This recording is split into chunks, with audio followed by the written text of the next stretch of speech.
विद्यार्थी मित्रों, आ विडियो में આપણે ધોરણ 8ના વિદ્યાર્થીઓ માટે આજ રોજ તારીખ 21/10/2024 રોજ હિન્દી વિષયની પ્રથમ સત્ર પરીક્ષાનું જે પેપર આપવામાં આવેલ છે એનું સોલ્યુશન જોઈશું। મિત્રો, આ વિડીયોમાં આપણે 1 થી 4 પ્રશ્નોનું સોલ્યુશન જોવાનું છે। ચાલો આપણે ઝડપથી શરૂ કરીએ। પ્રશ્ન પહેલો છે, सही विकल्प चुनकर उत्तर दीजिए। रहमत शब्द का समानार्थी अर्थ बताइए। एमा आवे छे कृपा। इस दुनिया में सबसे बड़ी ताकत वाला कौन है? जवाब है ईश्वर। हम किसकी मर्जी से इस दुनिया में आए हैं? जवाब है सी, ईश्वर की।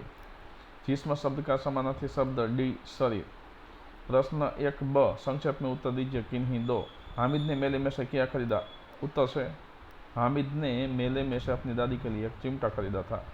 निगोजी शब्द का अर्थ बताइए। निगोजी शब्द का अर्थ है दुष्ट या अभागी।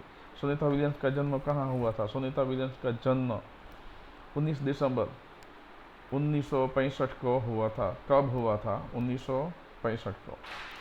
प्रश्न 1 सी, संक्षेप में उत्तर। 3 में से किन्हीं दो के देने हैं।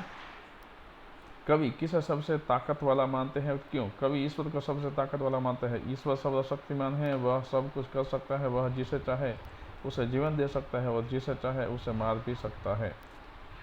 दूसरा प्रश्न है, रोजे के दिन मुसलमान क्या करते हैं? उत्तर है रोजे के दिन मुसलमान दिन भर उपवास रखते हैं, सूर्योदय से लेकर सूर्यास्त तक कुछ भी नहीं खाते पीते। वे इबादत करते हैं, कुरान पढ़ते हैं और अच्छे कर्मों पर ध्यान देते हैं।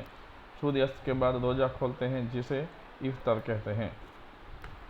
तीसरा है, दुनिया में दुकानों में कौन कौन से खिलौने मिल रहे थे? उत्तर है दुकानों में तरह तरह के खिलौने मिल रहे, जैसे सिपाही, राजा, वकील, गुजरिया, भिश्ती, धोबिन आदि मिट्टी के खिलौने मिल रहे थे। दूसरा प्रश्न है, चित्र की मदद से एक कविता की रचना करके लिखिए।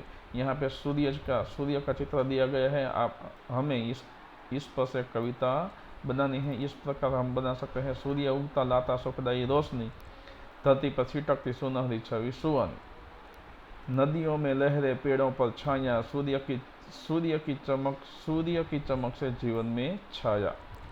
आप कोई और भी कविता लिख सकते हैं। मैंने यहाँ इस प्रकार लिख के दिया है।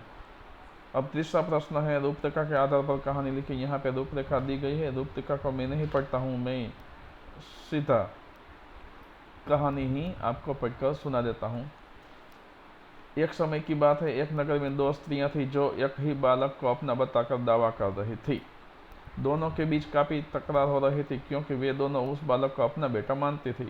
मामला गंभीर होने के कारण न्याय के लिए न्यायाधीश के पास पहुंची।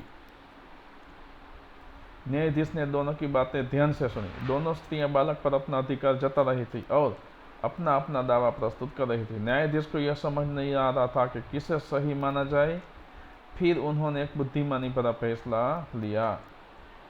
न्यायाधीश ने कहा, बालक के 2 टुकड़े कर दो और उसे दोनों के बीच बांट दो। यह सुनकर एक स्त्री चुपचाप खड़ी रही, जबकि दूसरी स्त्री जोर जोर से रोने लगी और कहने लगी, नहीं, बच्चे को मत काटिए, उसे पूरी तरह से उसी को दे दीजिए, बस मेरा बच्चा सुरक्षित रहे। न्यायाधीश ने यह देख लिया कि कौन सच्ची माँ है। उन्होंने तुरंत फैसला सुनाते हुए कहा, यह बालक उसी स्त्री का है जो रो रही है और उसे सुरक्षित रखना चाहती है। उसे बालक सौंपा जाए। इस प्रकार न्यायाधीश ने अपनी बुद्धिमानी से सही माँ का पता लगाया और बालक को उसकी सच्ची माँ को सौंप दिया। अब हम चौथा प्रश्न देखेंगे। चौथा प्रश्न है, निम्नलिखित परिच्छेद का गुजराती में अनुवाद कीजिए। हम इस परिच्छेद का इस प्रकार गुजराती में अनुवाद कर सकते हैं कि આપણા માટે સંસારમાં સૌથી મૂલ્યવાન આપણું શરીર છે। શરીર દ્વારા જ આપણે બધા કામ કરીએ છીએ, તેથી શરીરનું આરોગ્ય જાળવવું ખૂબ જ જરૂરી છે। શરીરને સ્વાસ્થ્ય રાખવા માટે વ્યાયામ આવશ્યક છે। વ્યાયામથી શરીર મજબૂત અને સુદૃઢ બને છે, અંગમાં સ્ફૂર્તિ આવે છે અને શરીરમાં આળસ રહેતી નથી। તો મિત્રો, આ સાથે આપણે 1 થી 4 પ્રશ્નો છે એ પ્રથમ વિડીયોમાં પૂર્ણ કરેલા છે। મિત્રો, મારી YouTube channel my student education તમે સબસ્ક્રાઈબ કરજો અને તમારા અન્ય મિત્રોને પણ શેર કરજો। ધન્યવાદ।